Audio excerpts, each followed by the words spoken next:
Okay, this is lesson 42 and this is on contestable and non-contestable markets. Now the neoclassical theories, the sort of rational man, maximising utility lot of people, they believe that it was competition that would determine how efficient a market was. So the more firms they were, therefore that market would be more efficient. Okay, so that's a neoclassical theory. And if you remember to the previous session, I did something on the process of creative destruction by Joseph Schumpeter, 1863 to 1950. And he was saying that things will change. You know, a monopoly would make vast profits and eventually somebody would come in with a different business model. So I'm sort of looking at that. Now we've then got the contestable theory, which was put together by someone called Baumol, William Baumol. I've said that incorrectly, by the way. I'm just looking at it now and I don't know quite how to say the word, but it's B-A-U-M-O-L. Right, now in this case, firms would enter a market if the gains from entering the market would exceed the costs of entering the market, which is pretty logical. But the thing about entering a market is it's going to cost you a lot of money. There are a lot of initial capital costs involved in entering a market, so it's going to cost you a lot of money. And also when you decide to leave the market, there's going to be a large sunk cost, which is the costs that are not recoverable when you leave, which is really big for some firms actually. There's a steel company in America, which is why they didn't want them to go bust, because they had massive pension policies. They had to make all their workers redundant, and the same with Chrysler and GM. The cost of them folding up was so huge, it was better to keep those companies going. And that's all to do with sunk costs. All right, so a market can be very contestable.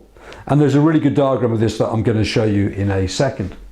Now, if you just think about Ryanair, right? Before Ryanair came along, there wasn't really low cost travel by aeroplane. So we had one great big firm, British Airways. Who would have thought another company would come in and then earn more profits than British Airways? So they came in with a completely new business model, which mainly relied on second-hand planes and travelling to cheaper locations, so therefore the landing fees wouldn't be as much. And they completely smashed the market. And I just think there's loads of examples in the car market. Okay, even though we only have a few, well, those 7 or 8, 10 major firms in the world, there is an amazing amount of competition and it's incredibly innovative.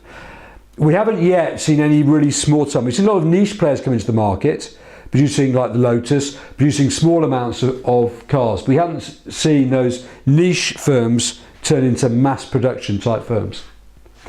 But maybe with 3D printing, then maybe there will be even more niche cars coming in, and maybe one day it may be better to have a small firm rather than a great big car firm.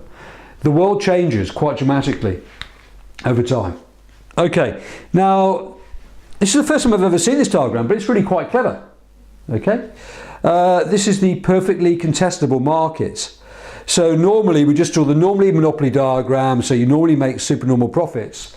Right, but it may be the case that the market is so contestable that any sign of profit, other firms will jump into it. Now there must be almost like freedom of entry and exit to move into that market.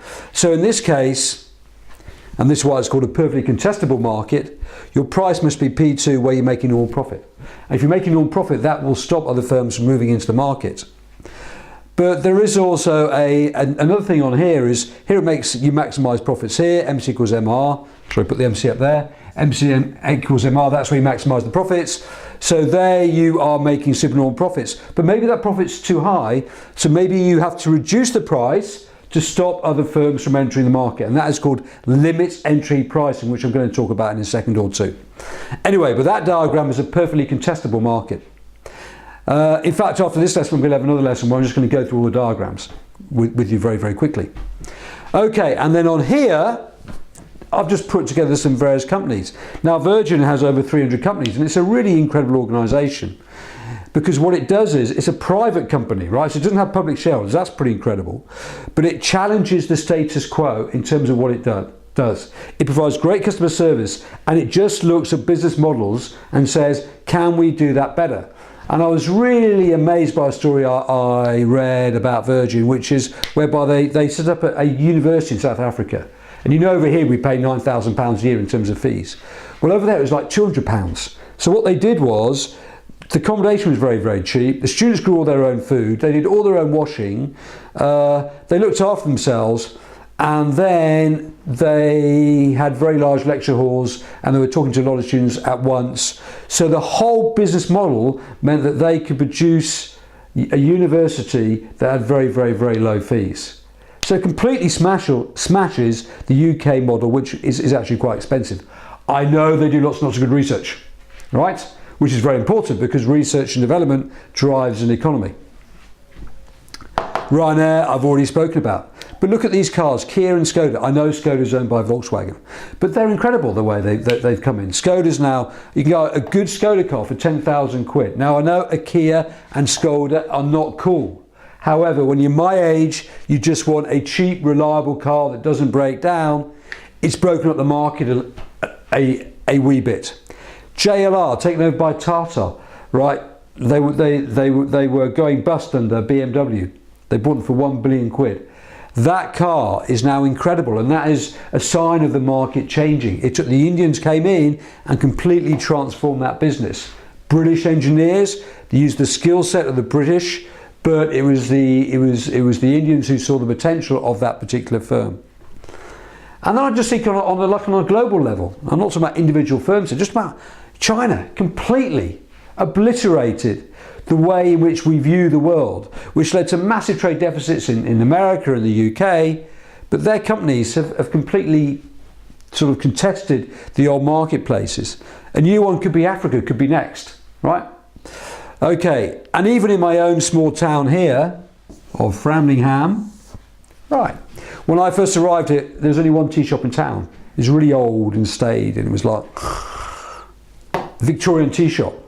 Then came the Dancing Goat, a little bit trendy, sort of continental type cafe. And then the Crown suddenly took off, which is like an upmarket hotel. And then we got the Common Room came on, which was an old cafe, but then they started doing meals at a really affordable price with an old record player, and just really sort of lively and different. It's tiny, it's about twice the size of my shed. But they're doing really, really well because they just provide a really good food at low prices. And then the railways come in, and that was an old pub that had gone bust and was taken over and also does food. And it was sort of like halfway between the Crown and the Common Room, and less trendy than the Dancing Goat. And the old Victorian tea shop is still there. But obviously that market is pretty contestable. It still costs a lot of money to move into any of those markets. Okay, the railway costs 325,000 quid, which is cheap for a big pub. The Common Room, I don't know. It probably cost 140,000 quid, I guess. The Crown would have cost about 2 million. Okay, still a significant amount of money for an individual.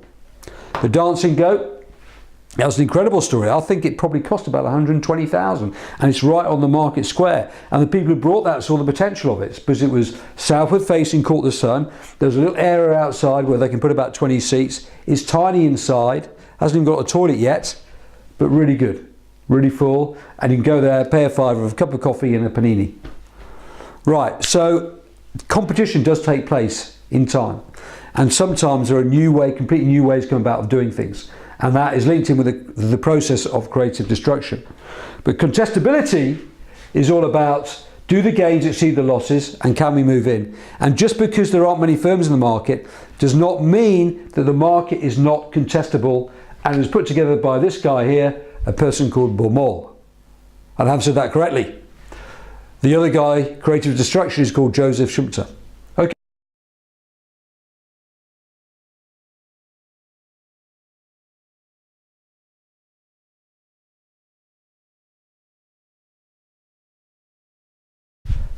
Lesson 42, and we're still talking, sorry about that, we're still talking about contestable markets. The contestable market over here is the profit maximizing position, neo. Do you remember the neoclassical theory, which was man was rational, that we always maximize profits. The more firms you have in the market, the more competitive the market is. Okay, and then William Baumol came with this idea of contestability. Okay, so here you have profit maximization, they can charge P1. But in a perfectly contestable market, you may reduce your price all the way down to normal profit. So therefore you will definitely keep other firms from entering the market. So in a sense, there's still additive efficiency. In fact, in this case, the actual price is below marginal cost, but we're having lower prices compared to this situation here. Okay, so we have that. So how do firms react in reality to this? And this is called entry limit pricing. Now, entry limit pricing is assume the firm that's already in the market has a lower average total cost to the firm that is coming into the market. Now, that's quite likely to happen because it's going to have knowledge of the industry, it's going to try things out, so therefore its cost may well be lower. Now, on this diagram, its profit maximising position is here. Right, you just draw it on there, okay? I haven't drawn an MR line on there just to make it easier, but that is its profit maximising position there. Now, what it does is to stop the entry of that firm entering the market, it says it sets a price of PL and produces QL. Okay, but then the other firm thinks, okay, I'm making a normal profit, so I'm going to enter the market. The problem when the other firm enters the market, though, there is now more supply on the market. So we move from QL to QT, and that reduces price to PT. And if you notice, price to PT is not enough for this firm to make a profit. In fact, it will be making a loss. So therefore, that firm will not enter that market, because if it does, it will just end up by making a loss, unless it makes a very bad decision. Okay, quite a tricky diagram to draw that. So I'm just going to draw it live again, just to show you how it works. Over here, we've got price. If my handwriting seems worse than usual today, it's because my finger is in a lot of pain after I fell in a river the other day picking out my son's football. I fell down the bank, went into the river, hit my head, got covered in stinging nettles, got soaking wet, and that was the story. And he was laughing on the sidelines, which is what you'd expect of a son. D is equal to AR here, average revenue curve, and we've got the LRAC and the LRC2. So we draw those on. LRAC1, this is a firm that's already in the market, remember. LRAC2, this is a firm that wants to enter in the market and its cost base is higher. So we start off at a profit maximising position, we just draw it on there, P1, Q1, okay. And then the firm with entry limit pricing doesn't want another firm to enter, so it sets the price at PL and it produces QL, fine. But the other firm, for some reason, does decide to enter the market, or realises that if it decides to enter the market that it's going to lose, because what happens is that firm enters the market and the price falls down to P2. Because there's extra supply on the market, that is why the price falls. Now, if you look at the diagram, there's no point doing that because the price is below the average cost and the firm will be losing money. Okay, this firm will still be making a small profit. So that is entry limit pricing. They will set a low price to stop other firms from entering the market. In reality, of course, what may happen is that the firm may advertise and they build up a great big brand, and that stops other firms from entering the market. So the theory says that a firm may set a price which is compatible with a firm in a very competitive market. So what that says, what the contestability theory says is that even though there is no actual competition in the market, or very little competition, you may set a price low enough to stop other firms from entering the market. Okay, now if the price is too high, then you may get a thing which we call hit and run competition, where firms suddenly move in, enter the market for a bit, and then quickly leave again and make some money and get out quite quickly. Now that's got to be the case in fairly sort of small industries, because otherwise the sunk cost and the capital cost will be too high. And they used the example in the textbooks of double glazing. There's also this one here, first mover advantage. In business studies, you always say if you have a first mover advantage, therefore you can charge a high price. The Apple iPod came out, pretty incredible piece of kit, and that means loads of people downloaded music onto their Apple iPod. So when the MP3 player came out, it had a distinct disadvantage because people didn't really want to buy a new MP3 when they'd have to buy the music again.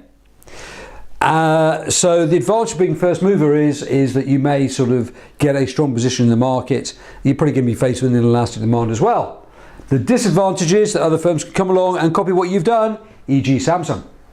Okay, So what we've now done is we've done the process of creative destruction, pretty good theory, and we've just looked at entry limit pricing.